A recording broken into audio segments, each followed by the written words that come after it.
आज हम मुक्तामणि की चर्चा करेंगे। एक मुक्तामणि वो है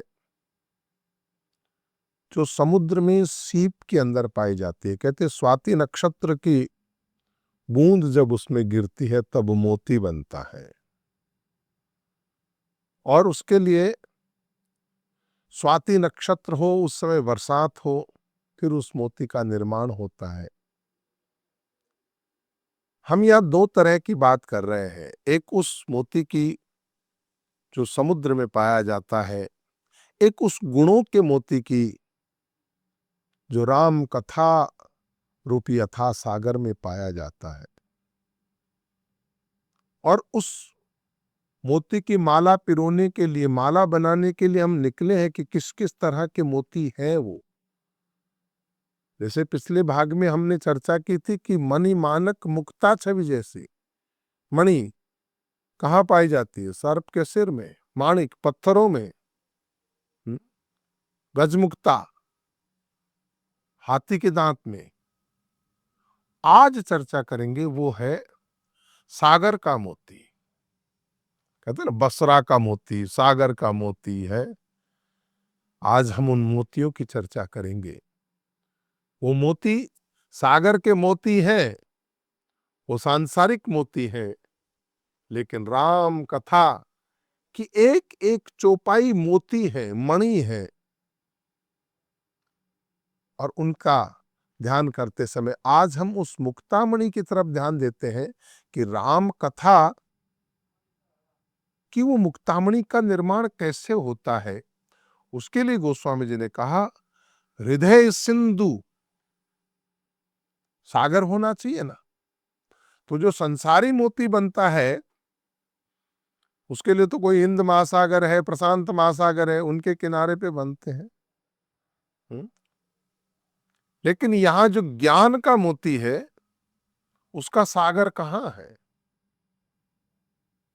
तो गोस्वामी जी कहते हैं हृदय सिंधु, हृदय रूपी सागर है।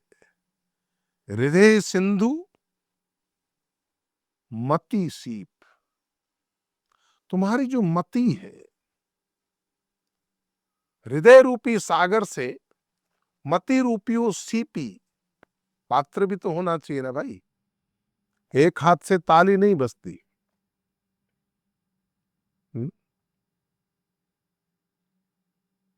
तो एक सबका जरूरी होना है, सभी पात्र होने जरूरी है। तो सागर भी होना चाहिए, तो सीपी भी होना चाहिए।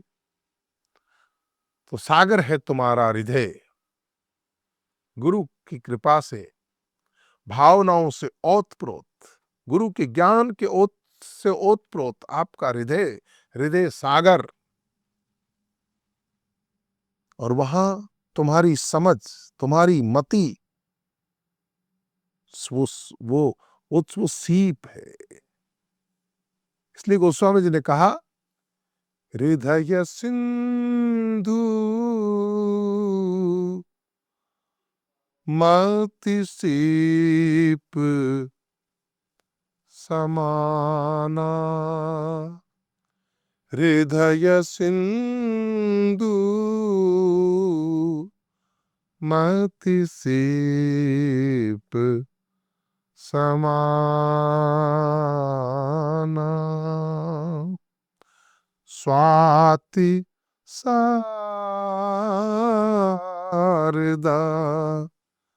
कहे सुजाना। सुजाना, ये चिंतन किसका है? ये सुजान लोगों का, ज्ञानी लोगों का चिंतन है। उन्होंने कहा हृदय सागर है।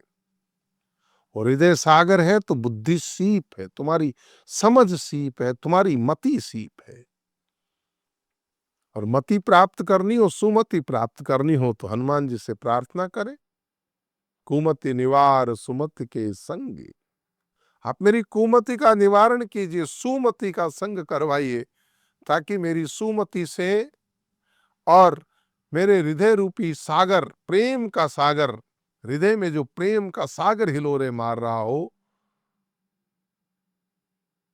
उसमें एक मुक्तामणि का निर्माण हो, बोला महाराज वो तो ठीक है, पर स्वाति नक्षत्र क्या है? कि सरस्वती जी स्वाति नक्षत्र है तुम्हारे।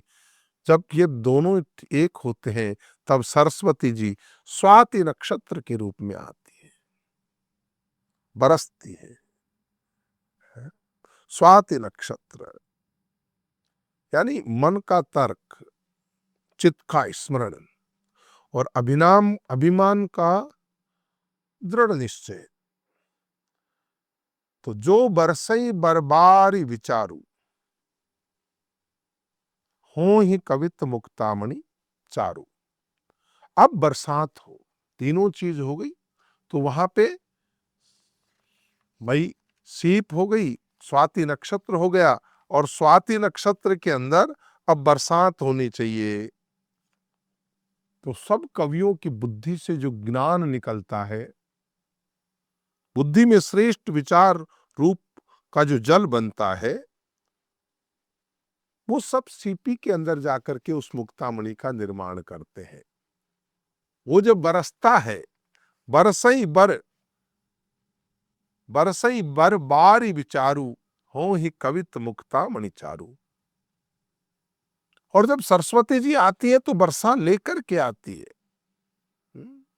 बर विचार माने जल है, मन का तर्क हो, चित्त का स्मरण और अभिमान का दृढ़ निश्चय आदि बर विचार जल बरसा, अर्थात सब एकत्र होकर इस बुद्धि रूपी सीप में विचार जलाकर एक स्थिर जब होता है, जब स्थिर होना निश्चय होता है, फिर बेखरी द्वारा प्रकट होता है। हम जब जाप करते हैं ना, तो फिर बेखरी द्वारा जब प्रकट होता है, तो फिर महाराज कविता रूपी मुक्तामणि का निर्माण होता है।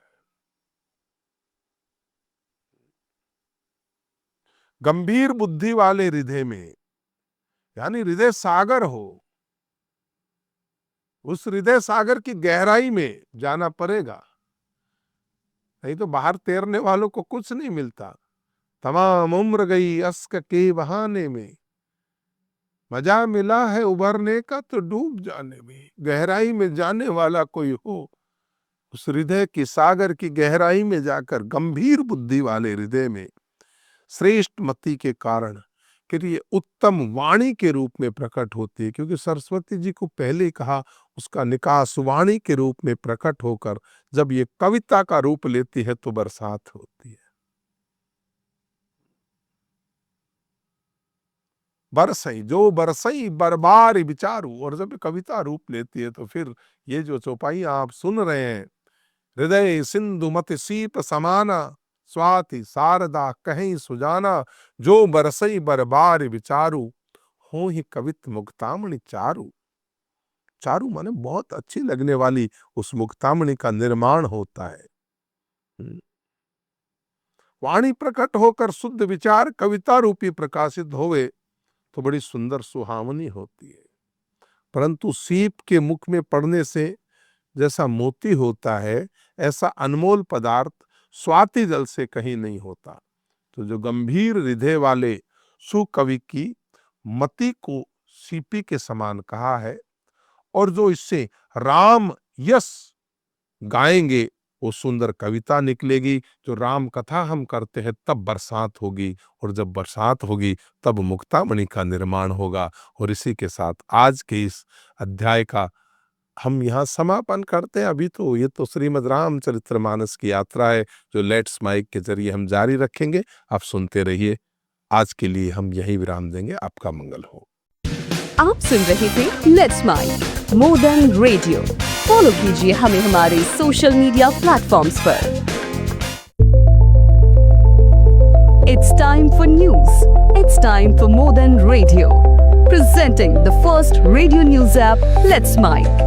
Let's Mike, a news-based app on your phone where you get to watch and listen news, talk shows, interviews, radio show podcasts.